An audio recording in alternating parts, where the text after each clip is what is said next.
Phone tapping కేసులో కీలక పరిణామం చోటు చేసుకుంది. A1 ప్రభాకర్ రావు, A6 శ్రవణ్ రావును కోర్టులో హాజరుపరచాలని న్యాయస్థానం ఆదేశించింది. ఇప్పటికే ప్రభాకర్ రావు పైన నాన్ బెయిలబుల్ వారెంట్లు జారీ చేసింది కోర్టు. ఇక ప్రభాకర్ రావు వర్చువల్గా విచారణకు హాజరవుతారని కోర్టు దృష్టికి తీసుకువెళ్లింది దర్యాప్తు బృందం. ఇక ఇంటర్పోల్ ద్వారా ప్రభాకర్ రావు, శ్రవణ్ రావులను భారత్కు రప్పించే ప్రయత్నం చేస్తున్నారు అధికారులు.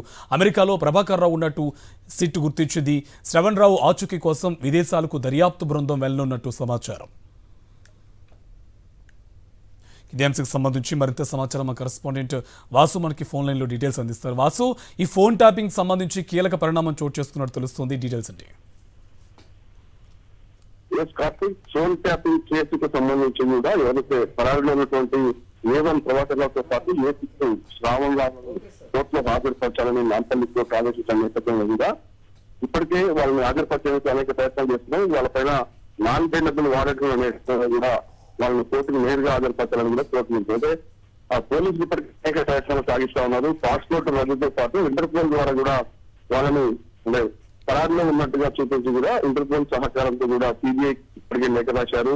పాస్పోర్ట్ అథారిటీకి కూడా పాస్పోర్ట్ రద్దు చేసి విదేశాంగ శాఖ ద్వారా కూడా వాళ్ళు ఇండియా రప్పించే ప్రయత్నాలు సాగిస్తా ఉన్నారు. అయితే ఇప్పటికే ప్రభాకర్ రావు అమెరికాలో ఉన్నాడు. అతను ట్రీట్మెంట్ కోసం క్యాన్సర్ వ్యాధితో పాటు గుండె సంబంధిత వ్యాధితో బాధపడుతున్నానని ఇటీవల కాలంలో కూడా ఆ పోలీసు ఇన్వెస్టిగేషన్ అధికారులకు లేఖ రాశాడు.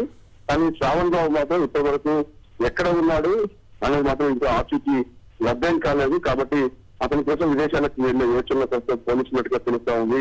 అయితే మరోపక్క కోర్టు మాత్రం నేరుగా ఇప్పటికే అనేక సందర్భాల్లో నాన్ బెయిలబుల్ వారెంట్ జారీ చేసిన నేపథ్యంలో పోలీసులే వాళ్ళని నేరుగా హాజరుపరచాలని కూడా చెప్పిన నేపథ్యంలో ప్రస్తుతం ప్రభాకర్ రావు, శ్రీధర్ రావుల కోసం విదేశాలకు వెళ్లే యోచన ఉన్నట్టుగా తెలుస్తామని కోర్టు కూడా అదే విషయాన్ని చెప్పడం జరిగింది.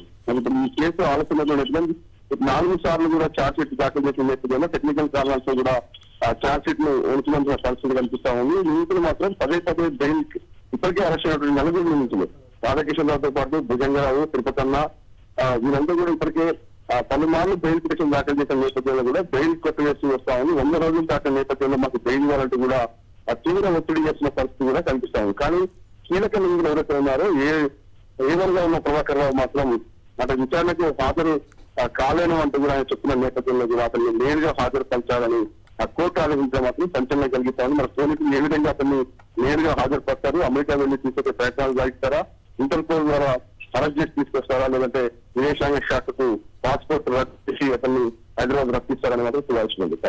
Right, thank you Vasu.